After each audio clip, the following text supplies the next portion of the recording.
welcome to Coach Carl's Tennis at Home series. This is session number 4. Today we're going to carry on looking at the volley. We're going to have a look at the backhand volley today, as well as the forehand volley. We'll do a little reminder of the forehand volley. And we're going to be using our book again, so as well as a racket. So you might remember on our last video we used a little book. So when we were volleying, we had the book out to the side. Today we're going to show you how we can use the book again to try and practice our backhand volley technique. So, more about that later. First of all though, let's go into a footwork drill. Okay, so today's footwork drill, we're going to have a go at some lateral lunges. So stand between two cone markers, and we're going to go out to the right, push off with the outside leg, recover, out to the left, push off, then try and build your speed up, going either side, get nice and low, recover through the centre. Okay, well done. Have a go yourself. Okay, so your challenge is to do 10 lateral stretches. We're going to start off going out to the pink cone and then off to the blue cone. Make sure you get a nice wide stretch and push off that outside leg back to the recovery position and then go into the other side. Okay, you ready? And go. That's it, get nice and low. 4, get nice and low. 5, 6, keep going. 7, 8, 9, 10, recover back to the centre. Well done. Okay, so today's body and ball exercise, we're going to have another look at the volley. So the first thing I've done here, you can see I've put a wristband onto my dominant side, so a dominant wrist, which happens to be my right hand side for me. You'll see as Edward's arm comes into shot, he's got a wristband on his left arm because he's a left-handed player. So with your dominant hand, just put your hand out nice and flat, just a little reminder of the forehand volley, and we're just going to push the ball up. Just push it up, don't push too far, it's a little pushing motion, and just try and keep that ball going, a little volley rally. Okay? Okay, so if you've got the hang of the forehand, let's try the backhand. So just turn your hand over, so now the back of your hand is facing upwards, and turn towards your non-dominant side, so in my case, the left-hand side. And now we're just going to try and push up. Just a nice simple push like that, okay? So have a go at that, just with your hand. Now, as we said before, if you happen to have one of these hand pads, they're very, very good to use because they give you a nice sort of flat surface. So if we were to put one on our dominant hand and face it upwards, then you can see here it helps me do the volley action quite easily. So a nice simple push up, no flicking of the wrist.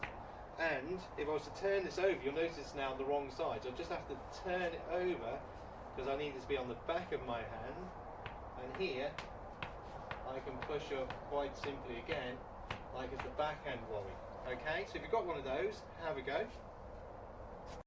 So if you haven't got a hand pad, remember last time we used a simple hardback book. So a little reminder for the forehand, holding the book in your dominant hand, notice the hand with the wristband on, and then just simply locking that wrist in place and pushing the ball up. So no flicking of the wrist again. Okay, now the thing is, what if we were to try and practice our backhand? So we want to turn our hand over. Now you see the book is now facing the wrong way. So if you put an elastic band on it, you can just put that on your hand. So it's now doing a very similar job to the hand pad. And now just keep a simple volley rally going in the same way. Okay, so have a practice of that too. Okay, so final thing to do in the body and ball section. So with a partner, you're going to start off with the book in your dominant hand. So in my case it's the right hand, you notice the wristband is there. And just going to do 5 simple volley feeds back to your partner. Okay, so you just ready position, then turn and volley back. Keep that book nice and firm. Okay, 2, 3, notice I'm turning each time, 4, 5, and stop there. Now, if you turn to your backhand side, this is your non-dominant side. Remember, we need to just slide the book onto the back of our hand now. And once again, try 5 volleys back to your partner. So all that happens now, rather than just pushing up, the face of the racket, effectively represented by the book, needs to just move towards your partner a little bit. 1, 2, 3, 4, and 5. Okay, have a go at that, see how you get on. Okay, so we're now going to have a look at the racket and ball skills with the volley. Now, one important thing to think, because we're going to have a look at both sides, we want to be able to turn very quickly, and we haven't got time to change grip. So if we're doing a volley on our dominant side, in this case my right hand side, and volley here and recover, and then turn to my non-dominant side, in this case my left hand side, I need to be able to play the same action. I haven't got time to change the grip on the racket. So what we do is we start off with a chopper grip. Now, a simple way of getting yourself into a chopper grip, we want the racket to be a bit like a chopper or an axe in our hand. So if you just turn the racket and put one thumb on one side and your first finger on the other side and slide your hand down and then put the racket out in front of you, that is a chopper grip. So now we can play balls on this side and on this side without us having to change grip. So first thing you're going to do is going to try 5 simple returns, 5 volley returns on the dominant side, then turn to your non-dominant side, try 5 on there. Okay? So 1, there's just a simple push action, just turn it to the side. Notice the strings are now pushing towards my partner rather than pushing up. Okay, so rather than pointing up, I've just changed the angle of the racket face so it now points towards my partner. So now on the backhand side, 1, 2, 3, 4, 5. And notice that the strings are just pushing out towards my partner. You can see that by being a chopper grip, my strings are already laid back, so they're already at the right angle for that ball to go upwards. Okay, have a little try yourselves. Okay, so if you manage the 5 on your dominant side and then your 5 on your non-dominant side, now let's just try and see if we can go dominant side to non-dominant side. Okay, doing a nice quick change.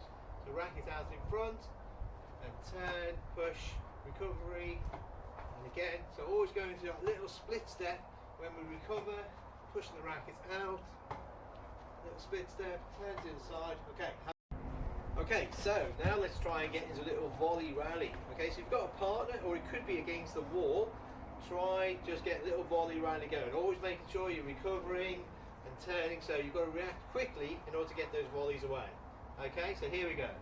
1, 2, 3, 4, 5, 6, 7, 8, 9, 10. Okay, well done. Have a go yourself.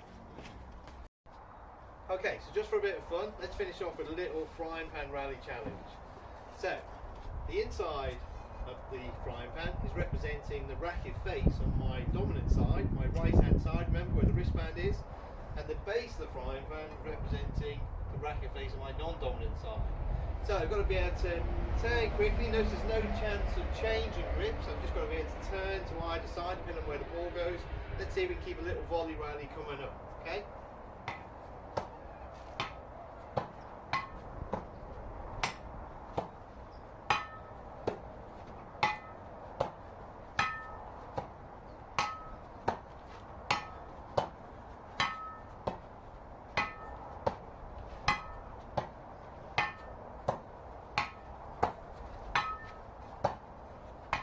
Okay, I hope you enjoyed today's session on the volley. So we went to a few points on this week, so just a quick reflection on there.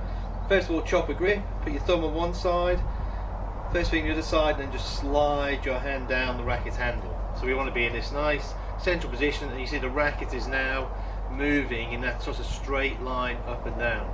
Okay, it's like an axe or a chopper. So if the ball's then coming in to your dominant side, in my case that's the right hand side, you can see here by where I've got my wristband. I'm going to turn to that side, keep your strings laid back slightly because we've got this wrist in a locked position, so we're not flopping the wrist about, we're just keeping that wrist locked, and we push forward. I'm always pushing forward with the heel of my hand, so push largely coming from the shoulder here. And if we cover this position, same thing, if it goes to the backhand side, I can turn, keep a wrist locked again in this position, see the strings are laid back, and then I just push out towards my partner or my opponent, recover back here, so I can quickly move to either side. Okay, go away and practice those things, and we'll see you next time.